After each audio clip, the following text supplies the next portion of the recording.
Et salut à tous les amis, c'est CryptoPartage, c'est un plaisir de vous retrouver pour cette vidéo d'analyse du 13 octobre 2021.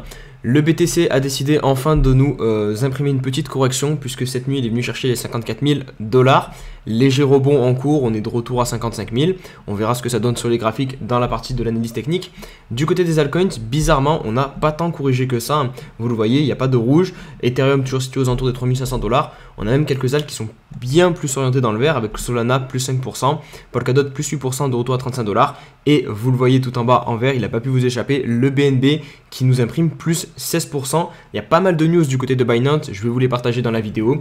Il y a aussi le Cake qui du coup est pas mal lié à Binance, qui a pris pas mal de pourcentage aussi. Donc je vais analyser le BNB et le Cake dans la partie analyse technique. Toujours le meilleur moyen de remercier mon travail, c'est un petit like, un petit commentaire. Donc merci à toutes les personnes qui le font. Et pour les nouvelles personnes qui découvrent la chaîne, pensez à vous abonner et me rejoindre sur mes différents réseaux sociaux, Twitter, Insta et le Discord. Le Fear and Greed qui prend un très léger coup puisqu'on sort de la zone d'extrême grid. Regardez, hier on était à 78, là on se retrouve à 70, donc on retourne dans le grid. C'est dû évidemment à la petite correction du BTC, on la voit même pas beaucoup sur le daily, mais plus sur le 4 heures. Regardez, hop, je vous montre ça rapidement. On fera un point juste après sur l'analyse technique, mais on est venu mécher à 53 800 $. Grégory Raymond qui nous fait un point sur le minage du BTC, puisque les USA sont maintenant largement leaders sur ce marché-là, puisqu'ils occupent 35% de tout le minage de Bitcoin dans le monde. Derrière, on a eu une très forte montée du Kazakhstan qui est venu avoisiner avec les 18%, et ça s'explique parce que c'est tout simplement un pays voisin de la Chine, et vous le savez,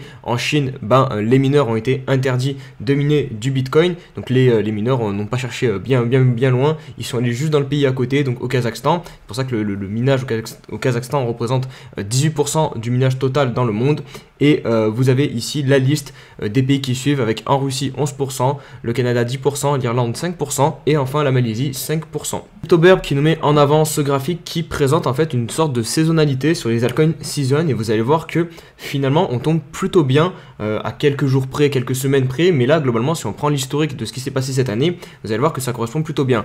On débute donc en début d'année avec ici vous voyez le pic où il dit de vendre les altcoins en avril, et au final ça correspond plus ou moins au top qu'on a eu de l'altcoin season. On a terminé en avril-mai, donc voilà, c'était pertinent de vendre des altcoins ici.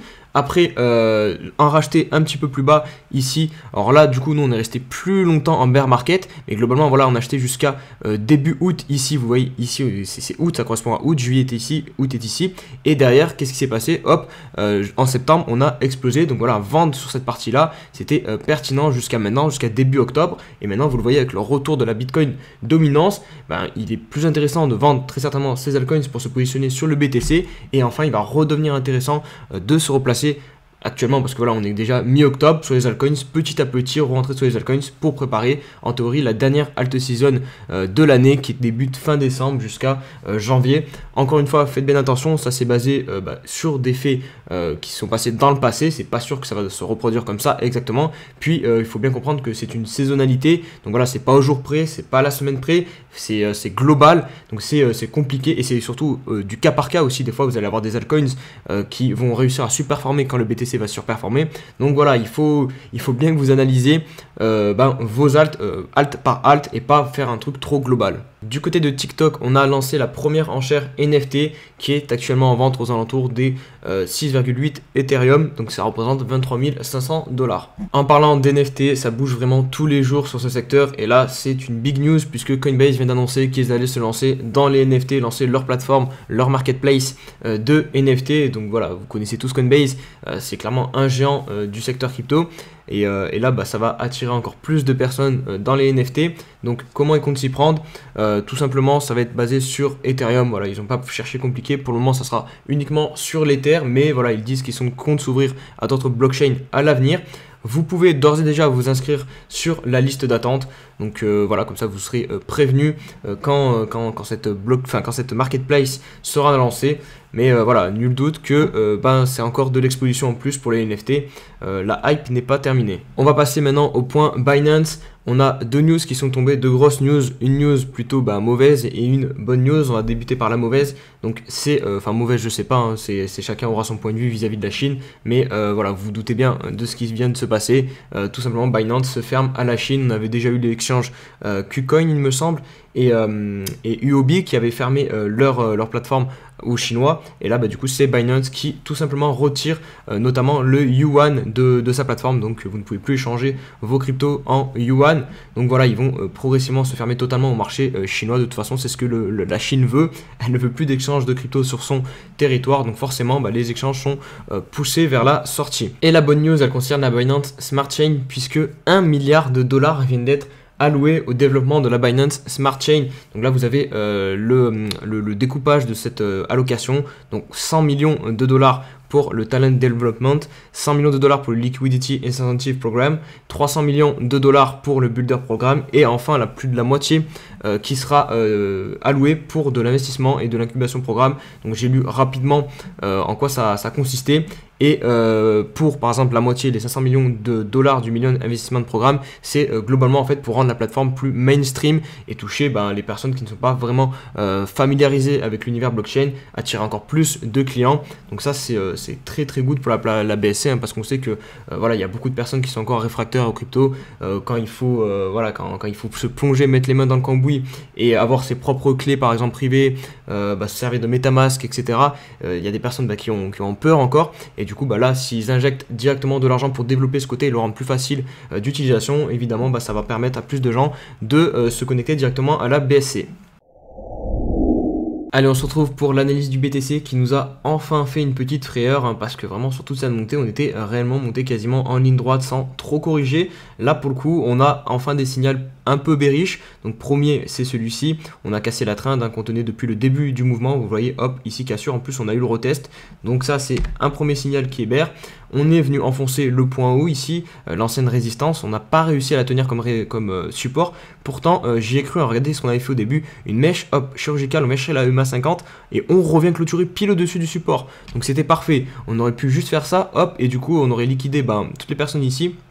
Et ensuite on repart, mais finalement non, regardez derrière ce qu'on fait, les bears semblent bien avoir repris un petit peu le contrôle du coup au niveau du court terme puisqu'on vient réenfoncer ce pont ici, casser le support et se reposer sur la EMA 50. Maintenant on a ce gros support qui correspond d'ailleurs au dernier point bas pour moi en 4 heures. Donc voilà, si jamais on vient à le casser, pour le coup voilà, on rentrera réellement en tendance baissière. Donc c'est le niveau qu'il faut surveiller ici, les 53 000, 54 000 dollars, on va arrondir, à ne pas perdre sur le 4 heures. Sinon on prolongera ce mouvement baissier sur le BTC. Et si on se met sur le daily, rien de très bien surprenant puisque voilà, on savait que cette zone c'était une grosse zone de résistance. Pour le moment, on a du mal à passer au-dessus. On corrige très légèrement, mais vous le voyez, si on prend le mouvement en entier, c'est rien du tout. Déjà, sur ce mouvement-là, on n'a pas de creux. Vous savez, d'habitude, on monte tout le temps, on fait des creux comme ça. Là, on est tellement monté fort qu'on n'a même pas eu le temps de consolider et faire des vrais creux. Donc, on va pouvoir corriger bien plus bas sans remettre en cause cette tendance haussière. Donc, les niveaux à surveiller, je vous les ai déjà donnés dans les dernières vidéos. Il y a ce niveau-ci avec la EMA 50 et la EMA 21 qui sont en train de converger vers les 50 000 dollars. Donc, globalement, les 50 000 dollars, ça sera un gros niveau. Et ensuite, on aura le niveau beaucoup plus bas où on avait eu notamment le W, la figure de retournement qui avait relancé ce mouvement aux alentours de 45 000 dollars. On n'y est pas encore, mais notamment ce qu'on peut aussi noter sur le RSI, c'est une espèce de M au final avec la résistance 70, je vous en ai aussi parlé, qu'on n'a pas réussi à passer, à casser. Donc voilà, on est sous grosse résistance ici. Pour le moment, on n'a pas entamé une correction, voilà, ça reste très léger, mais voilà, comme je vous dis, il faut être prudent, on n'achète pas sous les résistances et avoir une correction sur le court terme, c'est quelque chose qui est bien sûr envisageable. On va passer aux altcoins en débutant comme souvent par l'Ether.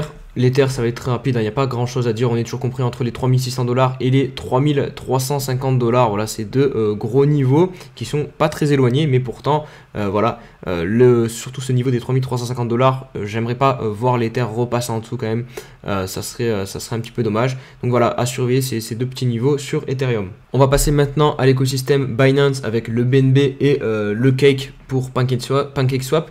Donc le BNB, vous voyez cette grosse figure long terme, on est sur le daily ici, triangle descendant, on est en train de coller à l'oblique. Pour l'instant, on a juste fait une mèche au-dessus, donc voilà, il n'y a pas de quoi s'enflammer encore malheureusement. Les volumes sont très faibles, mais il y en a un petit peu, donc c'est encourageant, il faut qu'il soit croissant. Donc potentiellement une sortie de cette figure, même si honnêtement, j'y crois pas trop vu la situation actuelle, notamment sur la BTC dominance. Donc voilà, je pense que ça va être surtout des mèches comme ça qu'on va réussir à pousser, mais vraiment une cassure de ce triangle, j'y crois pas tant que ça. Après voilà, peut-être que le cours me donnera raison, j'ai pas de boule de cristal, c'est juste mon sentiment. Je voulais vous faire aussi un point sur le BNB contre le Bitcoin. Au final, on retrouve quasiment la même figure, sauf que vous voyez, on n'est pas encore collé à l'oblique. Donc peut-être encore un petit peu de gain à gagner contre le BTC sur ce move pour le Binance Coin. Vous voyez, on a encore quelques pourcents. Je vais vous mettre exactement, on pourrait monter encore 7-8% de gain contre le BTC sur le BNB. Et si on prend le cake, on est quasiment dans la même figure encore, un triangle descendant qui lui arrive bientôt à sa fin, à son terme. Donc ça serait intéressant de réussir à le casser par le haut. Mais pareil, pour le moment, on a certes très légèrement un petit peu de volume qui revient, mais on reste collé sous l'oblique. Donc pour l'instant, pareil, pas de quoi s'inflammer, pas de quoi acheter, hein. Il faudra attendre une clôture en dessous, au-dessus de l'oblique, hein, pour avoir un vrai signal. Là, on reste sous résistance. Et ouais, il faut attendre de voir comment va évoluer la situation. Et on va conclure la vidéo par EOST. D'ailleurs, n'hésitez pas à me donner comme d'hab des petites cryptos en commentaire, comme ça je les note. Dès que j'en vois une intéressante, voilà, j'essaie de la passer en vidéo. D'ailleurs, EOST, je la trouve vraiment intéressante. Je vais vous expliquer tout de suite pourquoi. Enfin, du moins d'un point de vue d'analyse technique, parce que je ne connais pas vraiment le projet qu'il y a derrière. Donc déjà, on a eu une belle zone d'accumulation ici, vous voyez, pendant plusieurs années. Et ce qui est intéressant, c'est qu'on est venu rechercher pile la zone de rechargement ici avec ce move. Donc là, ça aurait été très très intéressant de se repositionner ici. Maintenant, je ne sais pas si vous la voyez, mais moi là personnellement je suis en train de constater une espèce de tas séance qui est en train de se dessiner sur le weekly. Donc vraiment, si on réussit à dessiner ça, ça serait hyper bull par la suite.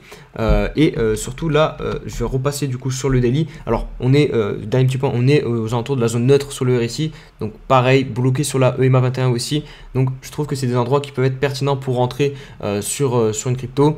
Donc voilà, pour commencer même à investir. Donc ici c'est un bon endroit. Et regardez le daily, on est vraiment en train de compresser, de consolider, et je trouve ça aussi vraiment intéressant. On est pile sur la zone de neutralité aussi sur le RSI. On fait la séance, vous la voyez encore plus en cours de formation. Regardez, hop hop. Donc vraiment, voilà, si vous voulez vous positionner sur cette crypto, je pense qu'ici c'est pas trop mal pour accumuler dans cette box là un petit peu de EOST. Voilà les amis, c'est tout pour cette vidéo, j'espère qu'elle vous a plu. Si c'est le cas, comme d'hab, n'hésitez pas à mettre le petit pouce bleu et me rejoindre sur mes différents réseaux sociaux, hein. C'est là où j'échange le plus, donc sur Twitter, Insta et le Discord. Je vous dis à tous une très bonne journée et on se retrouve demain. Allez, ciao ciao.